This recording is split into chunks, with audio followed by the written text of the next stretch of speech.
everyone, and welcome back. We're diving into a topic today that I know a lot of you have been asking about cybersecurity best practices.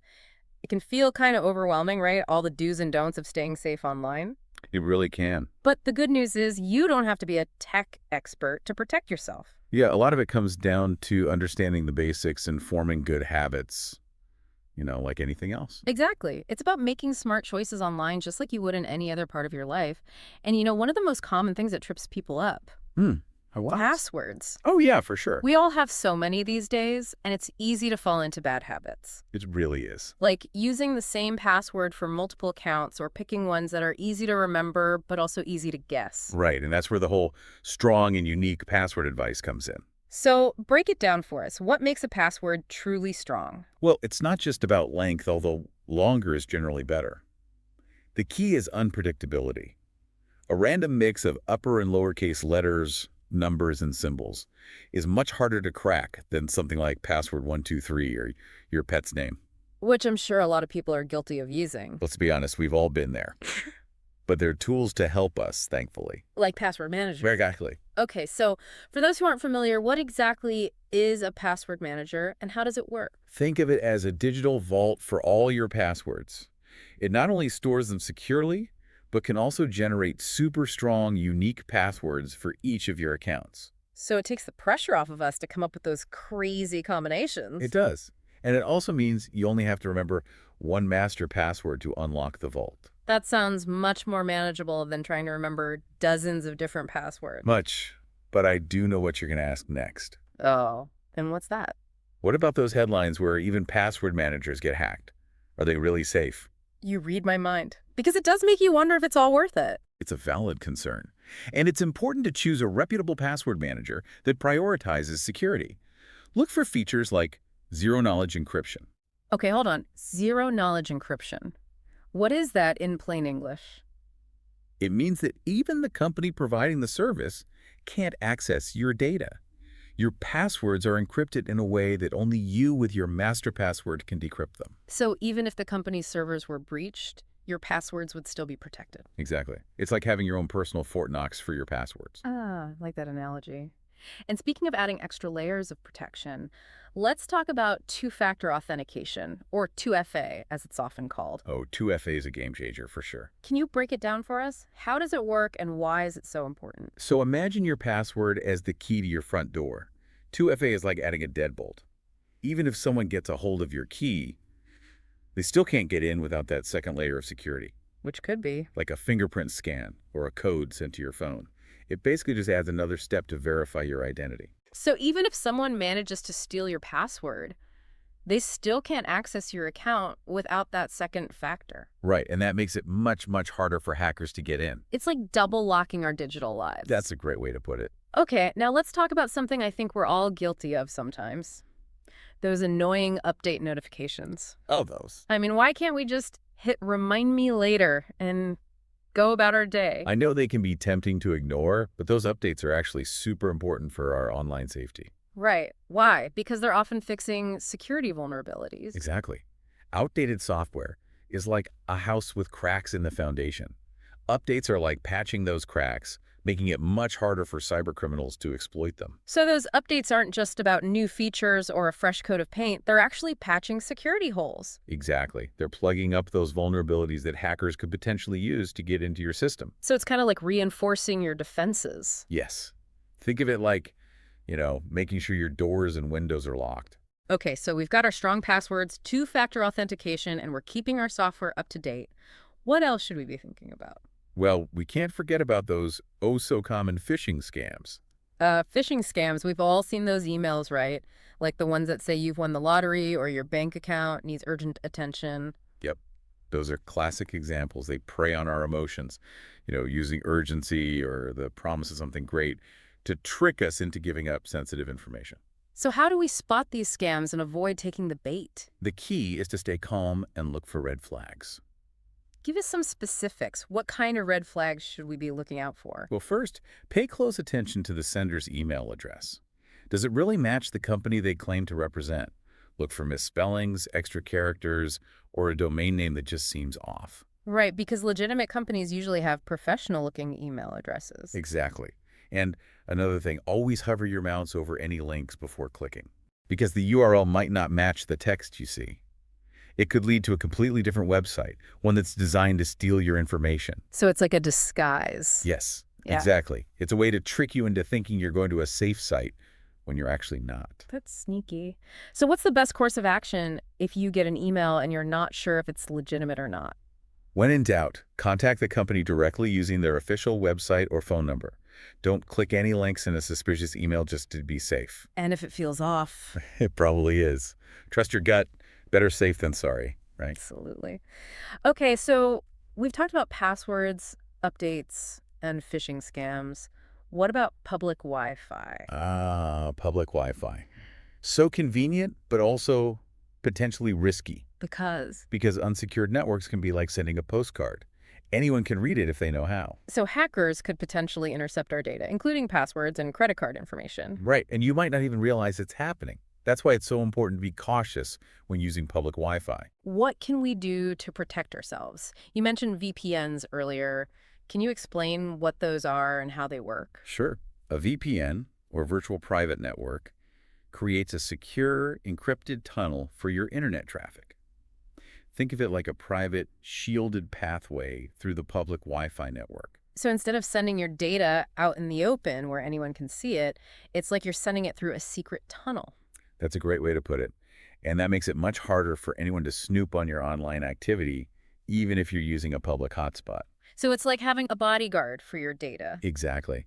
And while we're on the topic of securing our connections, we can't forget about our home Wi-Fi networks. Because those need protection too, even though they're not public. Absolutely. It's like locking your front door, even though you live in a relatively safe neighborhood. Okay.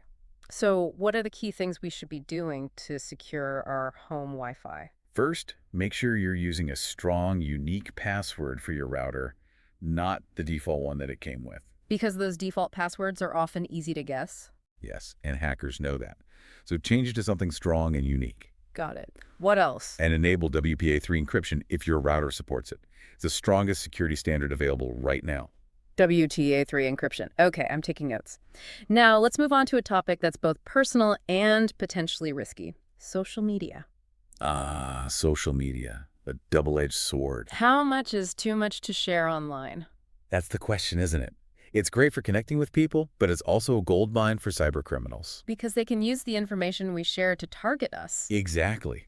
They can piece together seemingly harmless bits of information, like your birthday, pet's name, or vacation plans, to guess passwords, answer security questions, or even impersonate you. Whoa, that's a bit scary. It is.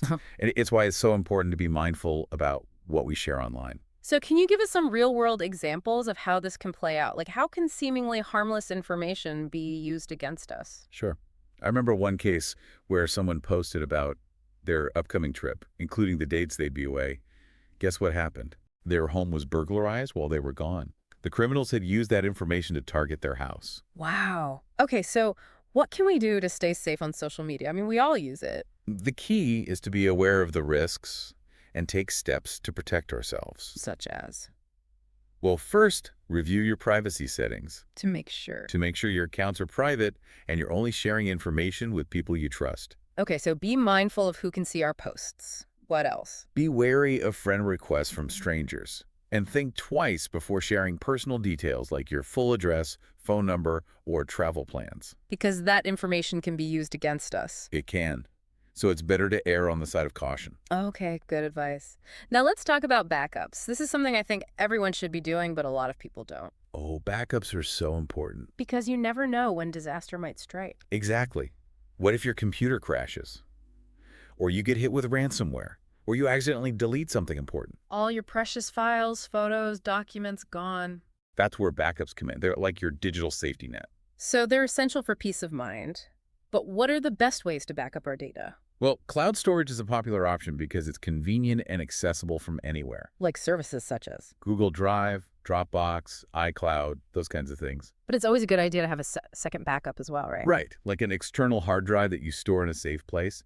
Think of it like having both a physical and digital vault for your most valuable information. So two is better than one when it comes to backups. I like that. But can you paint us a picture of why backups are so crucial, like a worst case scenario? Okay, imagine this. You turn on your computer, and all your files are locked. A message pops up demanding a ransom, usually in cryptocurrency, to unlock them. You've been hit with ransomware. Oh no. So they're holding your files hostage. Essentially, yes. It's a type of malware that encrypts your files, making them inaccessible without a special key. And without backups, you're at their mercy. So either you pay the ransom or you lose all your files. Exactly. And even if you pay, there's no guarantee they'll actually unlock your files. That's terrifying. So backups aren't just about accidental deletion or computer crashes. They're a defense against these serious cyber attacks. They are. That's why it's so important to back up regularly and store those backups in different locations. So multiple backups, multiple locations. Redundancy is key. It is. It's all about being prepared for the unexpected. This has been really eye-opening. Anything else we should keep in mind as we navigate the digital world? Well, one thing to remember is that cybersecurity is an ongoing process. It's not a one-time thing. The threats are constantly evolving, so it's important to stay informed. But how can we stay informed without getting overwhelmed by all the tech news out there? You don't have to become a cybersecurity expert overnight. Just stay curious. But where do we even start? There's so much information out there. There are tons of great resources available. Reputable tech websites and news outlets often have cybersecurity sections. You can also subscribe to newsletters or podcasts that break down complex topics in a way that's easy to understand. Okay, so we can find reliable sources of information. What else? And don't underestimate the power of community. Community, you mean like online forums and social media groups? Exactly. There are tons of online communities where people share tips and experiences. You can learn from each other and stay up to date on the latest threats. It's like a neighborhood watch for the digital world. I like that analogy. We're all in this together. So we've talked about passwords, updates, phishing scams, public Wi-Fi, social media, backups. That's a lot to take in, but I have to say I'm feeling more empowered than overwhelmed. That's great to hear. That's the goal. Hmm. Remember, cybersecurity isn't about being paranoid. It's about being prepared and informed. Exactly. It's about taking control of our digital lives and making smart choices. Absolutely. So what stood out to you the most from all of this? Anything particularly surprising? You know, what really strikes me is how much power we have as individuals. We don't have to be tech wizards to protect ourselves online. It's about building those good habits and being proactive. I agree. Knowledge is power. And the more we know about cybersecurity, the better equipped we are to navigate the digital world safely and confidently. Couldn't have said it better myself. It's all about taking those small steps, right? Building those layers of protection over time. Exactly. You don't have to do everything at once. Just start with one thing, then another and another. And before you know it, You've got a pretty solid cybersecurity foundation. I like that. So speaking of building that foundation, let's talk about staying ahead of the curve, because the digital landscape is constantly changing, right? It really is. It's a moving target. So how do we keep up with new threats and best practices without feeling completely overwhelmed? Well, I think a good place to start is with a healthy dose of curiosity. Curiosity. Yeah, think about it. How do you stay up to date on any other topic you're interested in, like sports or fashion or music? I guess you follow the news, read articles, maybe chat with friends about it. Exactly. And cybersecurity is no different. Okay, so instead of being intimidated by all the tech jargon, we can approach it with that same curiosity. But where do we even begin? Oh, there are so many great resources out there. Reputable tech websites and news outlets often have cybersecurity sections. You can also subscribe to newsletters or podcasts that break down complex topics in a way that's easy to understand. So we can get our cybersecurity news from the same places we get our other news. Makes sense. Right. And don't forget about the power of community. Community, as in? Online forums, social media groups, those kinds of things. There are tons of online communities where people share tips and experiences. So we can learn from each other and support each other. It's like a neighborhood watch, but for the digital world. Exactly. Because we're all in this together, right? We are. Okay, we've covered so much ground today. From password managers to phishing scams to the importance of backups. I have to say, I'm feeling a lot more confident about navigating the online world. That's wonderful to hear. That's what we want. Remember, cybersecurity isn't about being paranoid. It's about being prepared and informed. And feeling empowered, not afraid. Yes, exactly. It's about taking control of our digital lives and making smart choices. So before we wrap up, I want to circle back to something you said earlier about cybersecurity not just being about preventing negative outcomes, but also enabling positive ones. What did you mean by that? Oh, that's a great point. Think about all the amazing things we can do online.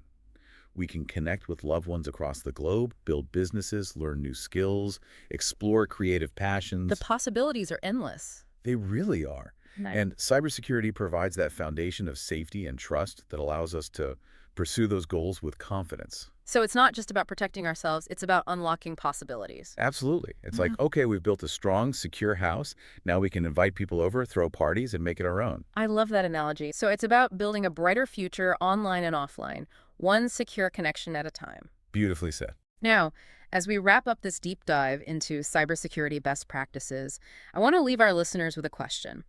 What are your digital goals? What can you achieve online with this newfound knowledge and confidence? The internet is a vast and ever-expanding universe. What will you explore? What will you create? We encourage you to share your aspirations with us on social media. Let's inspire each other to build a safer, more vibrant digital world together. And remember, this is just the beginning of your cybersecurity journey. We've included links to some fantastic resources in the episode notes, so be sure to check those out. Thank you for joining us on the deep dive. Until next time, stay curious, stay safe, and keep exploring. So we're wrapping up our deep dive on cybersecurity, but I hope this is just the start of everyone's journey, toward being safer and more confident online. Right, like this is really just the foundation. Exactly. And we've covered a lot, right? We have, from strong passwords and two-factor authentication. To phishing scams and ransomware and the importance of backups. And most importantly, I think we've shifted our mindset from fear to empowerment, right? Exactly. Cybersecurity isn't about being afraid of the internet It's about understanding the risks. and taking steps to protect ourselves so we can really enjoy all the good stuff online. Right, all the amazing things the internet has to offer. Because let's face it, the internet is a pretty incredible tool when used wisely. Absolutely. So as you continue your digital journey, remember to stay curious Stay informed. and never stop exploring. And, don't be afraid to reach out for help if you need it. Right. There are tons of resources available and experts who can guide you. Exactly. We're all in this together, building a safer and more vibrant digital future. That's what it's all about. Well, thank you so much for joining us on the deep dive. We hope you feel inspired and empowered to create, connect, and explore the online world confidently. Yes, go out there and make the most of it. Until next time, stay safe and happy surfing.